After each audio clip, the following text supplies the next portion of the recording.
Hadirin jamaah talim yang dirahmati Allah, alhamdulillah dengan tahsus kudrat dan iradat Allah Subhanahu wa taala, pada saat ini saya dapat mengisi kembali dalam kajian ta'lim di Ahad Awal.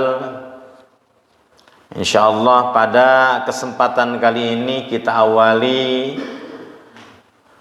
kitab Sulamut Taufik setelah kemarin selesai kitab Fathul Qarib yang berfokus di fikih. Ini kitab Sulamut Taufik berfokus di tasawuf atau akhlak ya. Namun dalam setiap kitab dan hadis, walaupun tasawuf tapi pasti di awalnya itu tauhid atau akidah. Makanya ke bab tasawufnya mungkin sampai puluhan pertemuan ya, karena diawali dengan tauhid, yang kedua fikih dalam setiap kitab rata-rata. Awal tauhid, yang kedua fikih, baru yang terakhir tasawuf. Karena tiga ilmu ini yang sangat penting. Yang pertama akidah, garansi seseorang masuk surga atau terjerumus ke neraka tergantung akidah ketika wafatnya. Ketika wafatnya membawa iman dan Islam, insya Allah ya, meninggalnya membawa iman dan Islam, yakin ahli surga. Ketika meninggalnya tidak membawa iman dan Islam, yakin masuk ke neraka. Makanya akidah ini yang ditekankan di setiap kitab-kitab ya. Awal itu tauhid, setelah tauhid keimanan kepada Allah, malaikat dan lain sebagainya, baru fikih.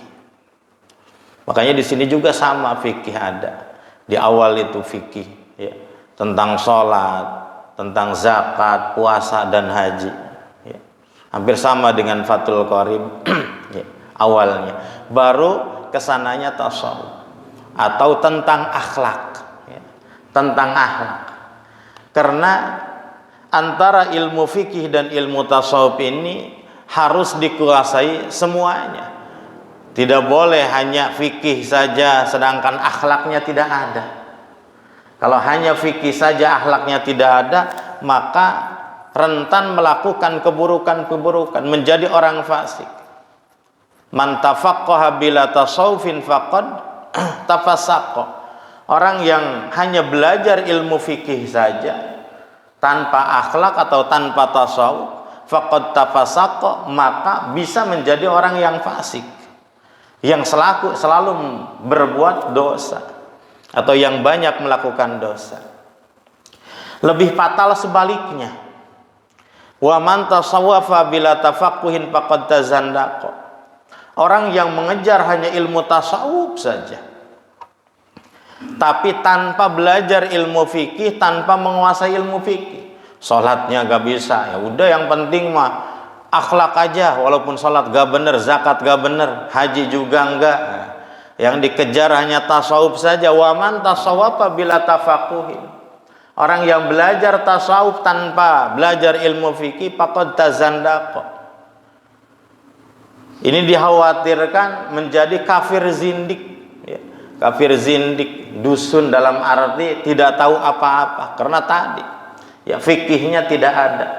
Maka ilmu yang tiga ini tentang akidah, tentang fikih, dan tentang tasawuf, ini harus semuanya kita miliki sehingga menjadi sempurna keimanan kita. Iman, Islam, ihsan gitu.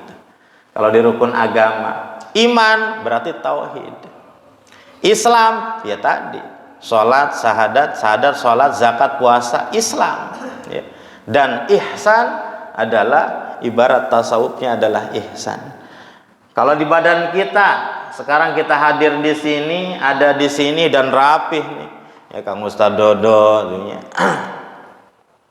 Para kesepuhan ada. Ini ada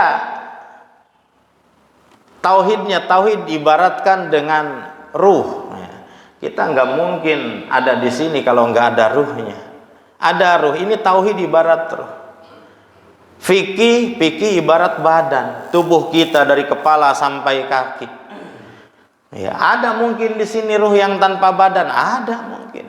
Ya, nggak kelihatan gitu kan. Yang nggak nampak, berarti ada ruh tapi nggak ada badan, nggak ada jasad. Sama aja dengan memedi atau hantu. Gitu.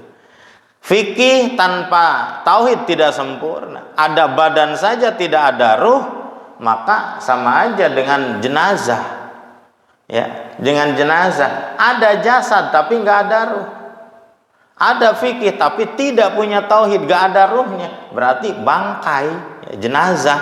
Ya, kalau di binatang bangkai, kalau di manusia jenazah. Disebut manusia itu kalau ada ruh dan ada jasad, baru manusia. Ya. Tapi kalau umpama jalan kaki, nggak pakai baju, nggak pakai celana, ya kan manusianya berarti setengah tuh ya. Stres, makanya perlu tasawuf dan harus memang tasawuf. Pakaian ibarat pakaian kita, pakaian yang menghiasi, ya, bukan sekedar menjadi manusia tapi menjadi manusia yang sesungguhnya. Ini tasawuf, ya, etika.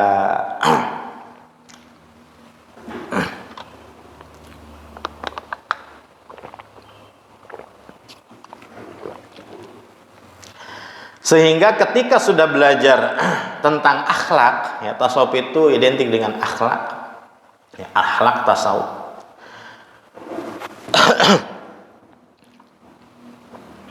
Pasti menjaga dengan sesungguhnya dalam kehidupan,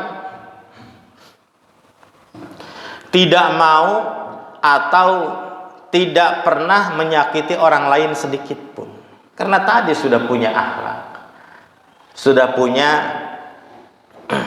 ilmu tentang sosial.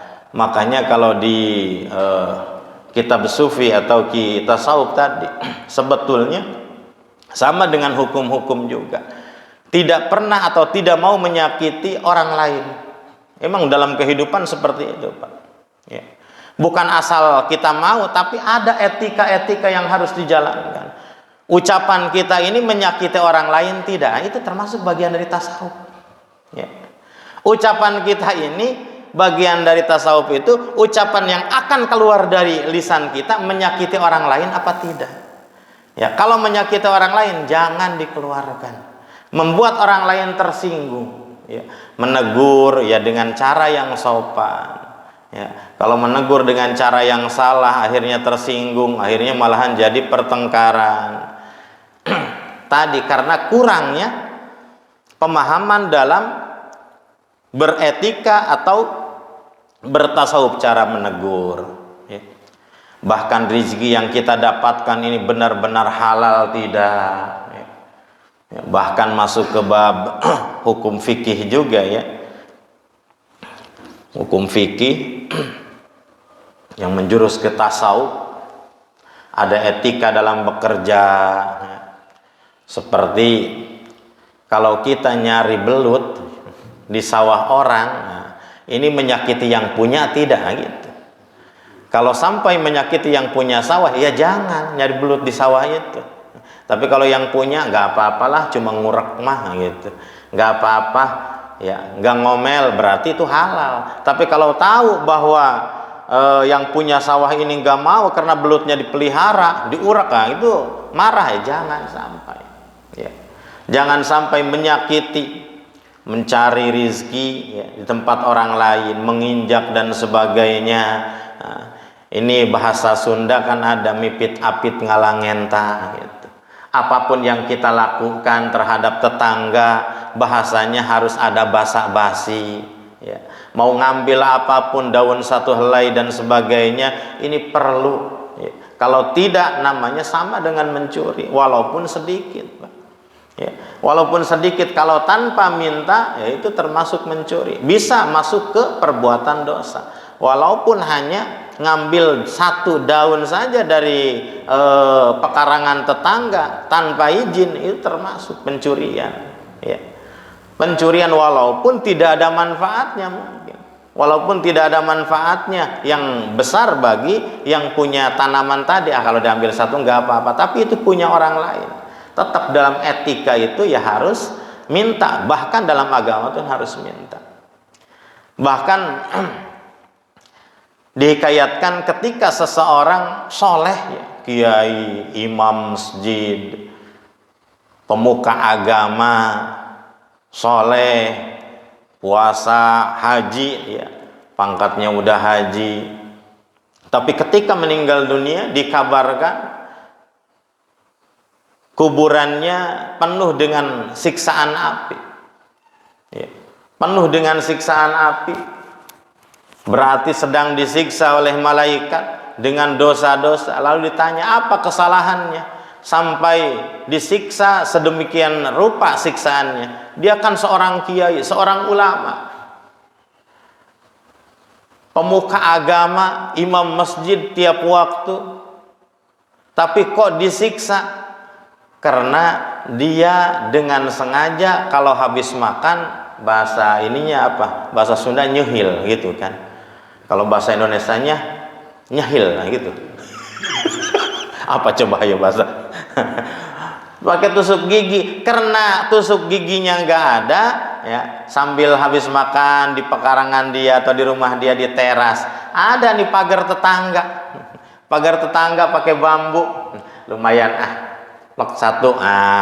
Jadi kalau habis makan dia di rumah ada sedikit, ya namanya pagar tetangga yang dipotes kan cuma sedikit, cuma untuk mengeluarkan sisa-sisa kotoran gigi, tapi itu tidak izin dengan yang punya. Mungkin yang punya itu dia pernah melihat, atau dia lihat, atau dia tahu, baik tahu maupun dia tidak, tapi tidak ada keridoan dari yang punya bambu tadi, yang punya pagar, yang gak mungkin habis satu pagar juga, cuma ujung-ujungnya saja, ya.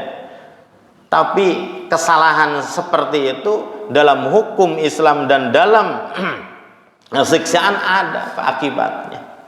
Yang ditemuin sebagai ibroh tadi, gambaran seorang kiai itu sebagai gambaran bahwa apalagi dosa-dosa yang besar, ya, apalagi dosa-dosa yang besar yang dilakukan, jadi harus benar-benar dijaga, ya. Makanya saya luar biasa sama guru kita, ya, Ustadz Sukatma, Ustadz Rosadi. Dia luar biasa. Kalau umpama gak diundang dia gak datang. Memang benar, Pak. Kalau nggak diundang itu jangan datang, khawatirnya gitu kan. Kalau umpama tahlil 1 sampai 7-nya kan itu umum, ya. Kalau tahlil 1 sampai 7-nya itu umum. Jadi yang mau tahlil siapa? Karena tidak terbatas tadi, ya. Tapi kalau umpama seperti selamatan, marhaba gitu kan, tahlil 40, 100, haul dan sebagainya, kalau tidak diundang, ya tidak datang, karena mungkin besoknya sudah dihitung jatahnya sekian. Sehingga kalau umpama datang, waduh, ini kalau ada, waduh, ini nyiapin besoknya coba 20, ini yang datang kok 25, ini 5 lagi nyari kemana gitu kan. Maka termasuk itu merugikan, ya, merugikan orang lain, menyakiti, membuat orang lain was-was, nah gitu kan, membuat orang lain kecewa dan sebagainya. Ini di bagian ilmu tasawuf, bahkan di fikih juga ini tidak boleh, ya. Apalagi kalau umpama diundangnya, bahkan kalau umpama tasawuf ininya, ya, sudah memakai, kita diundang, kita nggak boleh ngajak anak kita, itu. Karena yang diundang kan kita, ya. Ustaz hadir, ya. Ngundangnya kan kita. Kecuali kalau mau, saya bawa anak boleh nggak? Boleh, bawa aja anaknya. Nah, itu harus dari awal, gitu kan? Harus dari awal. Kalau nggak dari awal bawa anaknya, waduh, ini kan yang diundang ada 10 kan bapak-bapaknya. Ini ada yang bawa anak 2, bawa anak 3. Ini besok cuma 10 lagi bikinnya. Nah, ini gimana nih? Ya, ini repot. Udah pecah. Besoknya buka lagi, bagi dua. Itu kan merepotkan, Pak. Ya. Itu dalam hukum fikih itu seperti itu. Dalam hukum tasawuf pun sama, ya. Jadi jangan merugikan orang lain. Jadi kalau diundang sendiri, ya datang sendiri. Jangan bawa bala, dia bawa istri, bawa anak. Coba bayangkan, Diundang sendiri, datang bawa istri, bawa anak.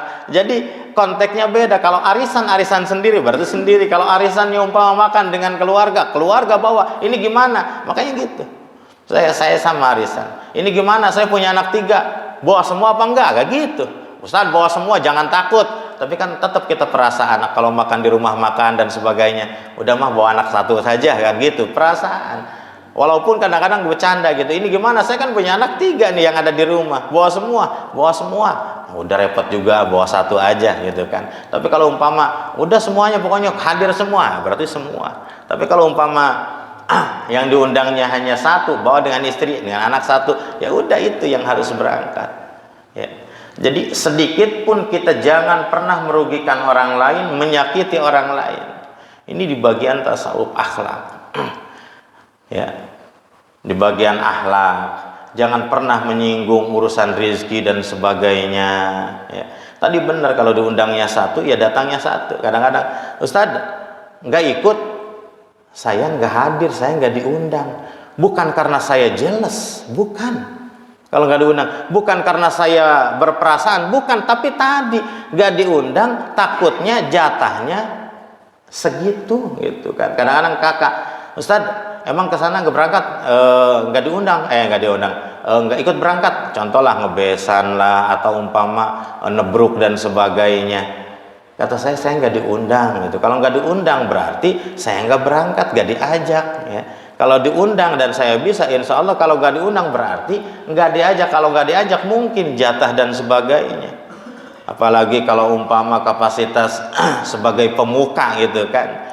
Takutnya ya kalau seperti pemuka agama, kalau umpama yang biasa-biasa yang tidak merugikan makan dan sebagainya, makanya kalau saya kondangan nggak diundang, terus malu ini temen gitu kan, saya datang tapi saya nggak makan gitu kan, karena takut gitu kan, takut kalau makannya ini karena nggak diundang, berarti datangnya gitu kan, datangnya tapi jangan pernah merugikan, nggak makan gitu.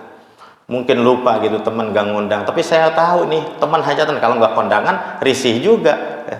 Tapi ini gimana serba, tapi nggak diundang ya gitu kan ya, saya datang tapi nggak makan. Intinya jangan merugikan orang lain dan jaga perasaan. Kalau kita nggak datang dia juga kecewa, oh teman nggak datang gitu kan, jadi menjaga kekecewaan.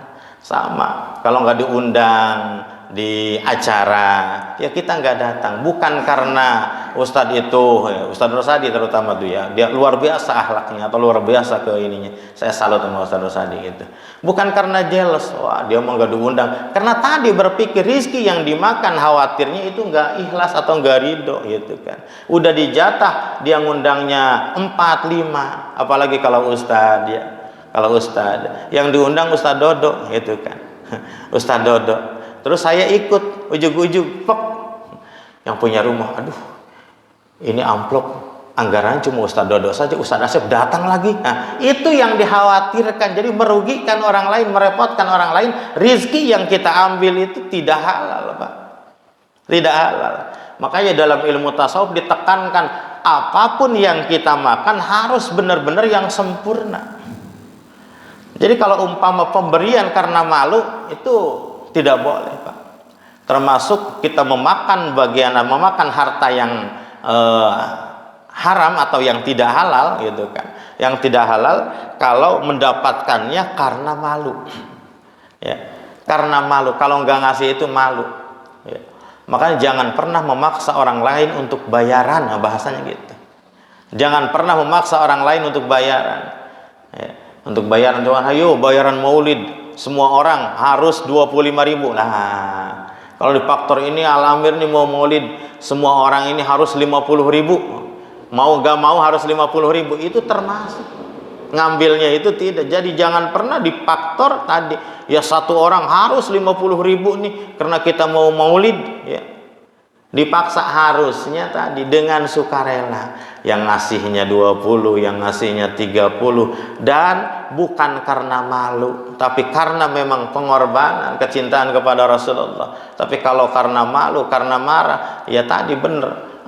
Kalau malu atau karena kalau nggak ikhlas sudah nggak, jangan. Karena kalau nggak ikhlas ini menjadikan tidak berkah. Ya. Yang ikhlas, yang kita makan harus benar-benar ikhlas dari pemberian, apalagi dahari hasil malak.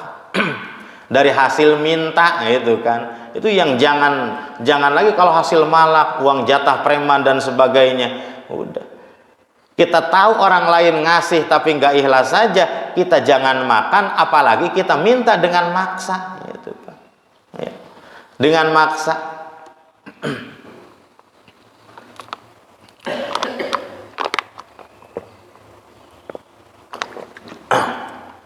Itu di bagian akhlaknya. Ya insya Allah kedepannya, cuma di bulan keberapanya karena itu di ujung sekali ya. Tentang harta-harta yang harus benar-benar murni yang kita makan. Jadi pemberian yang tidak ikhlas, pemberian karena terpaksa, itu sebaiknya kita jangan makan ya. Kalau pemberian karena malu, pemberian karena takut, pemberian yang tidak ikhlas, itu mendingan diberikan kepada orang lain atau mendingan kita tidak terima. Haram menerimanya juga. Menerima pemberian yang tidak ikhlas, mendingan dikembalikan lagi. Bismillahirrahmanirrahim. Alhamdulillahirabbil alamin. Asyhadu an la ilaha illallah wa la syarikalah wa asyhadu anna Muhammadan abduhu wa rasuluhu sallallahu alaihi wasallam wa ala alihi washabihi tabi'in. Amma ba'du. Fa hadhihi juz'un latifah. Ini adalah juz yang lembut, yasarallahu taala, semoga Allah memudahkan bima yajibu ta'limuhu, terhadap perkara-perkara yang wajib mempelajarinya, wa ta'limuhu, dan mengajarkannya, wal amalu bihi, dan melaksanakan perkara yang wajib tadi, lil khas, bagi orang yang pandai, wal am, dan orang-orang yang bodoh. Wal wajibu, di sini katakan awal wajibu, dan yang disebut wajib adalah ma wa'adallahu fa'ilu bisawab, sesuatu yang menjanjikan Allah terhadap yang mengerjakan kewajiban tadi bisawab, dengan pahala. Wa tawa'ada tarikahu bil iqab, dan mengancam Allah orang yang meninggalkan kewajiban tadi bil iqab, dengan dosa. Jadi pengertian wajib itu bila dikerjakan mendapatkan pahala, bila ditinggalkan mendapatkan dosa ya. Kewajiban, wajib ilmu sholat, kewajiban ilmu zakat. Jadi taklim itu ketika hal-hal yang wajib individu atau perorangan mengetahui, maka hukum belajarnya juga wajib. Belajar cara wudhu, wudhu itu wajib bagi tiap-tiap orang mengetahui, berarti mempelajari cara wudhu adalah wajib. Belajar tentang sholat, sholat wajib bagi tiap-tiap orang, maka hukum mempelajari sholat hukumnya wajib. Puasa wajib ya bagi tiap-tiap orang, maka hukum mempelajari puasa juga wajib. Ibadah haji, jadi hukum mempelajari tata cara ibadah haji juga wajib ya. Jadi wajib adalah ketika dikerjakan mendapatkan pahala, dan ketika ditinggalkan mendapatkan dosa ya. Termasuk taklim sekarang, Pak. Taklim itu kan belajar agama, itu kan belajar agama sekarang. Ini kewajiban. Thalabul ilmi fardhatun ala kulli muslimin wa muslimah. Menuntut ilmu itu wajib bagi muslim laki-laki dan muslim perempuan. Ya, ketika wajib ya kita mengetahui tadi ilmu fikih, ilmu tasawuf dan sebagainya. Oh, saya baru tahu ternyata kayak gitu haram ya. Oh, saya baru tahu ternyata binatang itu haram ya. Garangan, biawak kayak gitu. Oh, kirain biawak itu kalau dimakan gak apa-apa. Oh, haram. Itu kan fikih ya. Mengetahui berarti hukum belajarnya wajib untuk mengetahui yang wajib tadi ya. Belajar ilmu hukumnya wajib.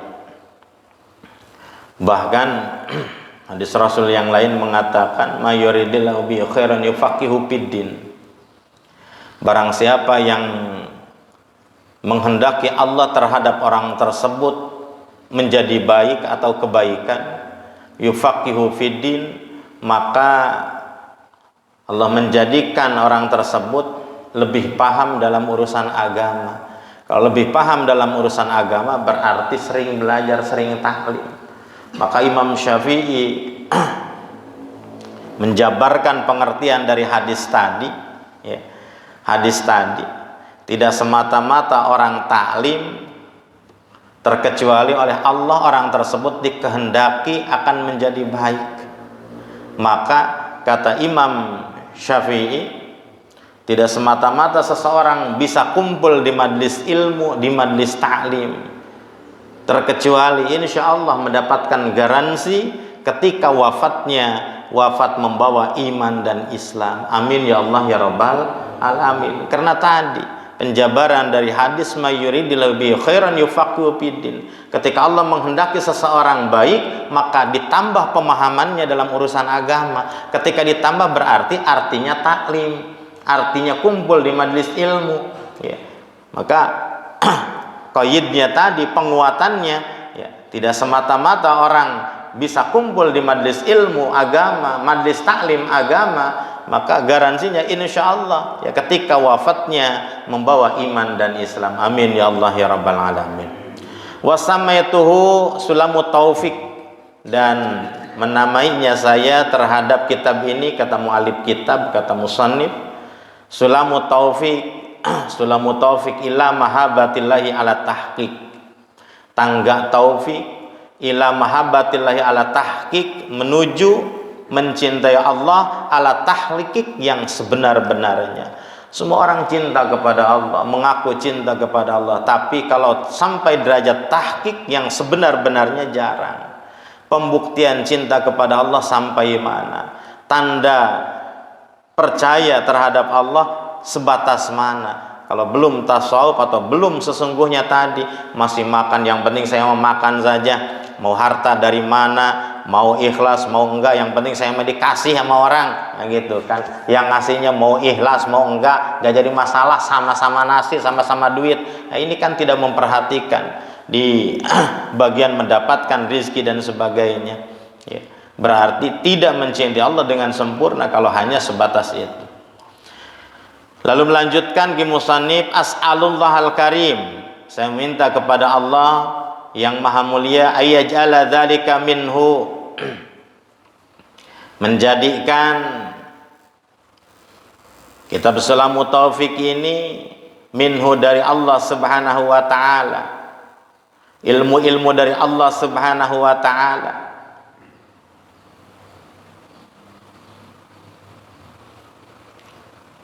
la min haddin nafsi, bukan dari bagian nafsu-nafsu saya, ya gitu kan. Wa ikhlasan lahu, dan ikhlas karena Allah, ya, menjadikan kitab ini ikhlas karena Allah, la lirya wa syahwa wa syahrah, bukan karena ria dan suhrah, ya. Bukan karena ria saya membuat kitab ini, tapi ini murni ya dari Allah subhanahu wa ta'ala, karena Allah subhanahu wa ta'ala, bukan karena ria, ingin dipuji, wa suhrah, ingin menjadi masyhur, popularitas, ingin terkenal, tidak, kata musannif. Wa fihi, dan karena cinta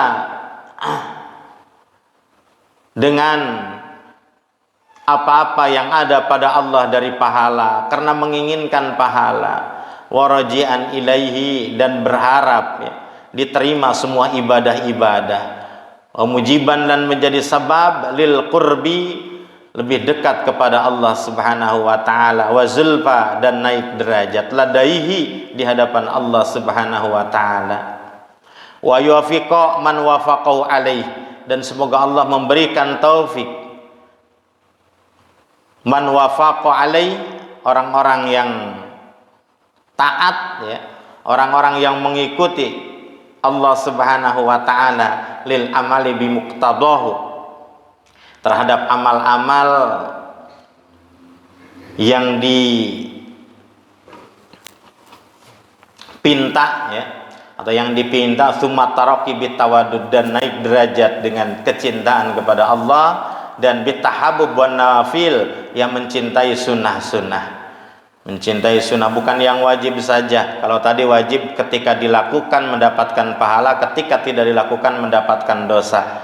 Tapi mudah-mudahan kitab ini juga bisa menjadikan kecintaan terhadap sunnah ya. kepada sunnah, yaitu ketika dilakukan mendapatkan pahala dan ketika ditinggalkan tidak menjadikan dosa. Liyahuzza hubbahu wa wilahu, supaya memperoleh kecintaan dari Allah Subhanahu wa taala, wa wilahu, dan pertolongan dari Allah Subhanahu wa taala.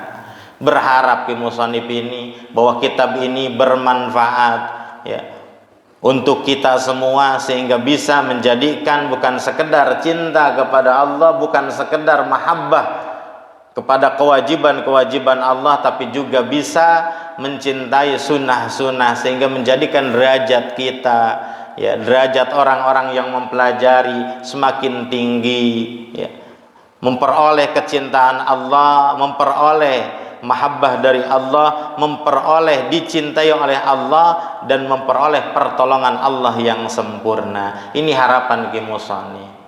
Paslun yajibu ala kafatil khalqi. Kalau pasalnya insyaallah kita awali di pertemuan selanjutnya. Hadirin jamaah talim yang dirahmati Allah, mungkin untuk bahasan kali ini saya cukupkan sekian, kurang dan lebihnya mohon maaf. Apabila ada kata-kata yang salah atau bahasa-bahasa yang kurang tepat, mohon dimaafkan yang seluas-luasnya. Ditutup dengan ucapan billahi taufiq wal hidayah. Assalamualaikum warahmatullahi wabarakatuh. Allahumma salli ala sayyidina wa habibina wa syafi'ina wa karimina maulana Muhammad. Assalim maradallahu tabaraka wa ta'ala kulli sahabati rasulillah ajma'in amin. Alhamdulillahi rabbil alamin, hamdan na'imin, hamdan syakirin, hamdan yuafi ni'amahu yukafi mazidah. Ya Rabbana lakal hamdu kama yanbaghi li jalali wajhikal karim ala jami' sultanik. Subhanaka la nuhsi sana'an 'alaika kama asnaita 'ala nafsika, falakal hamdu hatta tarda, walakal hamdu idza radita, lakal hamdu ba'da ridha. Allahumma salli wa sallim ala sayyidina Muhammadin fil awwalin, wa salli wa sallim ala sayyidina Muhammadin fil akhirin, salli wa sallim hatta tarisal arda man 'alaiha wa anta khairu warisin.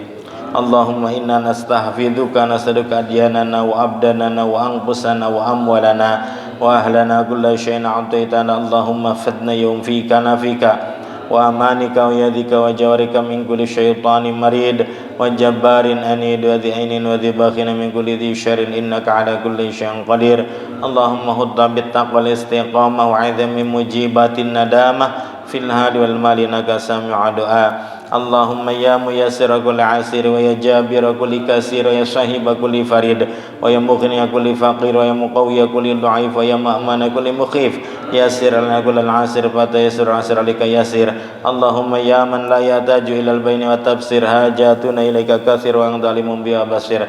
Allahumma ya muyassiru yassir wa ya mudabbiru dabbir wa musahhil sahil sahil lana kull asir bi jahi basyirin nadhir. Allahumma hasil maqasidana bil khair, khususan maqasid hadhil jamaah fi hadzal masjid, wa yarzuqna rizqan halalan thayyiban mubarakan katsiran, wa yarzuqna auladan shalihan wa salihatan barran taqiyan nafi'an fid dini wad dunya wal akhirah, wa yarzuqna ziratal haramain, wa yarzuqna ziratal Makkah wal Madinah rafa fi kulli sana min ghairi ta'abin wala masyaqqatin wala dirin bal bila hisabin bi rahmatika ya arhamar rahimin. Rabbana atina fid dunya hasanah wa fil akhirati hasanah wa qina adzabannar. Bi fadli subhana rabbika rabbil izzati amma yasifun. Wassalamun alal mursalin. Alhamdulillahi rabbil alamin. Surah Al-Fatihah. A'udzu